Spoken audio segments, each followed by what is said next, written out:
Spending time on these three things won't get you anywhere, let alone YouTube channel. Forget about these three things, and there might be a possibility that you will start a YouTube channel and possibly succeed.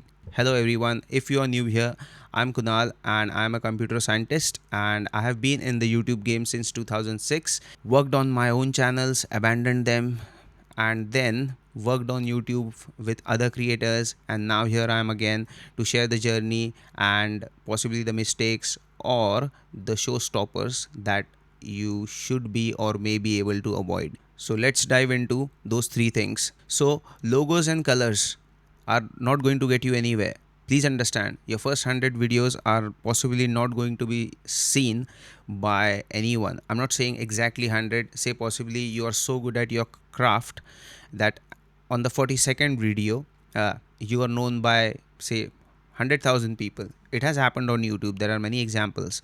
But if you don't create the videos itself, then you won't be able to check that whether it's the 42nd video or the 22nd video or even the 11th video. So the first thing you have to understand is stop spending time on color combination, going through the color wheel, going through the psychology of colors and which are the best colors for YouTube, what other channels are using. This is all the analysis paralysis. I'm not saying you should not do this. Keep it very simple and settle.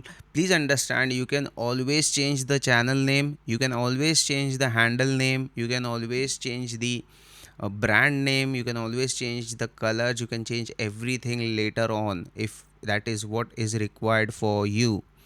And if you have a vague idea that you're going to be a personal brand, or you're going to be a professional corporate kind of brand, or if you want to start it as an individual and then move on to a clothing lineup, for example, you can still do that.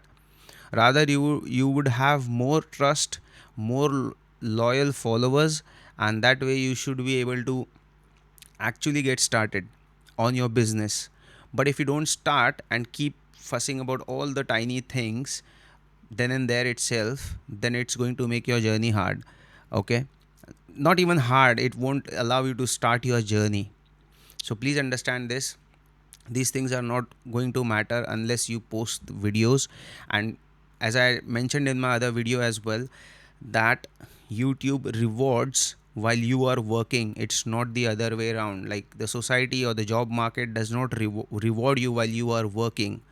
It only rewards you once you are prepared and ready for them to be used. Only then they screen you or shortlist you and then they invite you for the interview. But here the entry is so easy, and people will say that's the reason it's competitive. It's not competitive. It's about getting connected to people who are like minded. So please understand this. These things don't matter at all. It's like going to an examination without studies and getting the best pen so that your hand won't pain, and getting the best fluid ink so that your speed writing speed is optimized, and other n number of things like following, say, black color is jinxed, for example, and I won't write on that pad. I will use only a white writing pad while writing for examinations. So please, I've given you all the examples. So this is the first one, don't do it. Moving on to the next.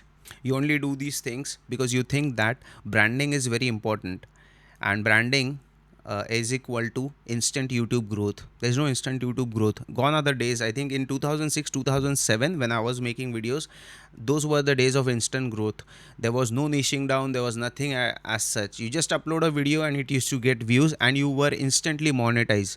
Forget about waiting for getting monetized. Back in the day it was very easy, and still now you can imagine how bad I would feel that I was working back then when nobody was back in the day in India, and now there are, I don't know, like 100 YouTubers in India within Indian boundaries which are way beyond successful and making a lot of money. If you don't want to consider the part of money, but at least they are successful in their creation journey, and it has expanded them. And the way you look at their first videos, the way they look inside that video is much more different than how they look right now. So everything changes, everything has a grooming time. So why to wait, why to fiddle, and why to think about every single detail in the brand? Now for example, on this channel, I'm very clear that this is a channel wherein I'm going to confess all the mistakes which I have made, whatever I have done, or whatever the journey was and is. I'm going to share it on this channel. I I have a business idea around this as well, but I cannot stop thinking. For that business idea, I would need a visiting card. I would need a brand or some prop over here, which will actually make sure that people recognize me as a brand. I was, literally thinking, this is me for this very channel, that I should have a cap like Gary Vee has, for example. I should have a cap which has confessed creator on my cap, or this t-shirt which I'm wearing now. This is a regular t-shirt. I was thinking that I should have a confessed creator logo here, but then I thought it looks like a delivery company. So this is what happens, and why this happens mainly is because we are watching videos. I'm not against watching videos of getting better, or branding your channel or anything of that sort, but the problem is you can keep watching videos, and there is so much to do in from each and every video. If you follow even 50% of that each video, and if you have watched 10 videos, it will take you a year to implement all those, I don't know, 50 things together. And for them to come together and make sense, it you will require at least 100 iterations.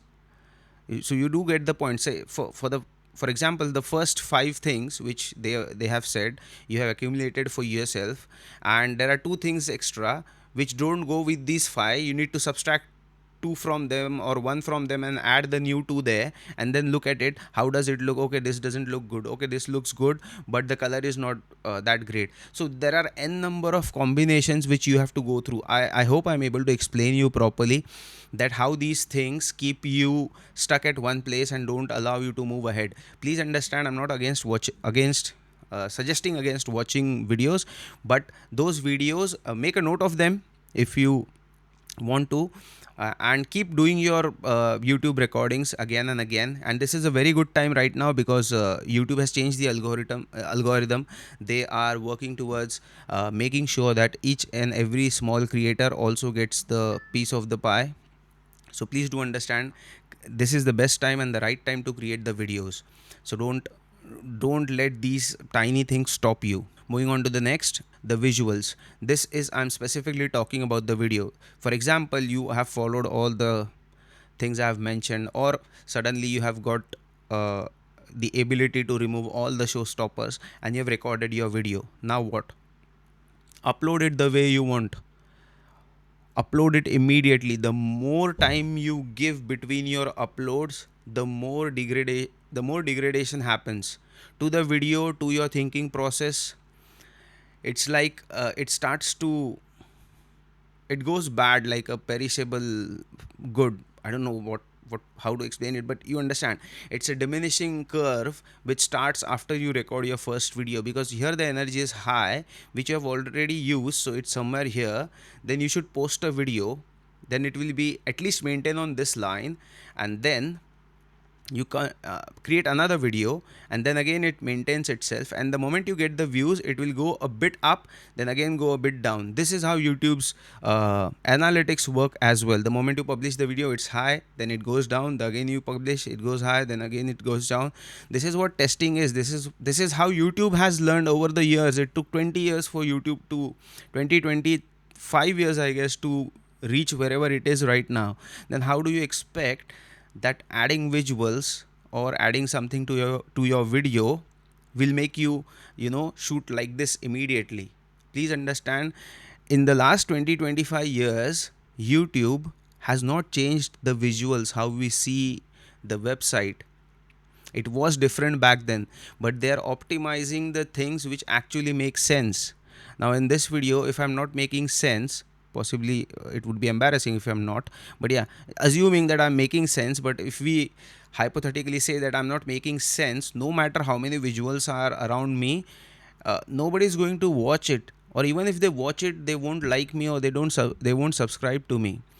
So this is the best analogy. It just popped in my mind that YouTube has not changed the interface. They could have tested that, let's keep the suggested videos on the left instead of the right, or let's put the suggested videos at the bottom and everything, advertisements on the right. There are n number of possibilities they can go with, but still the search bar stays there, the logo stays there, the navigation menu has seen the change in terms of they have added inside the menu. They have not changed the way the menu looks. So this is what I mean by visuals. Now in my video, this thing is static. I have kept this light over here. I've kept there was one light here. I forgot to turn it on. I realized it just now. But I'm not going to stop myself from publishing this video, because uh, this is a content based video or education based video or information based video, and it does not require that cinematic effect. The light over here from it glows me from in the background, which gives you the separation of the background with the subject, which is me. But will that matter if the video is what it is or what it promises to be? Will someone complain that the dude did not turn on the light or the background light? So do understand that visuals won't make any difference. You can, when you outsource it, this is what I have thought in my mind, when you outsource the videos for editing, then you can do whatever you want, ask them to do whatever you want. But because as a single individual you don't have that much energy to put in for visuals, I don't even zoom in and zoom out, because it's a waste of energy. If I'm speaking sense, people will stick. If I'm not, I'll get the feedback and I'll start speaking sense. And even if for the first 100 videos on this very channel, for example, it doesn't make sense, still I would have polished my English a bit. At least the flow would be better if my grammar may not be correct. But this is how I think about this very channel and other channels which I'm working with or working on. So please do understand, take these three things away in today's video: that logo branding won't get you anything. The best branding, if you get it done, won't give you instant success. And the final and the very important point is, uploads are much more important than visuals. Visuals won't get you anywhere. There was a trend on YouTube wherein that AI boom was there into end of 2022, and then everyone was shifting around all the visuals. There is a numbering coming on and it's vanishing. Something is sliding from the left, top, bottom, every axis possible. It was working, but now people are fed up with that content, and now is the time to get this content done, which I'm doing right now.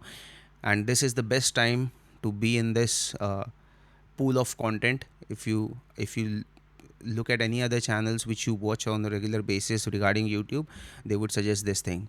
So I hope I have made sense. I am waiting for your constructive feedback or comments.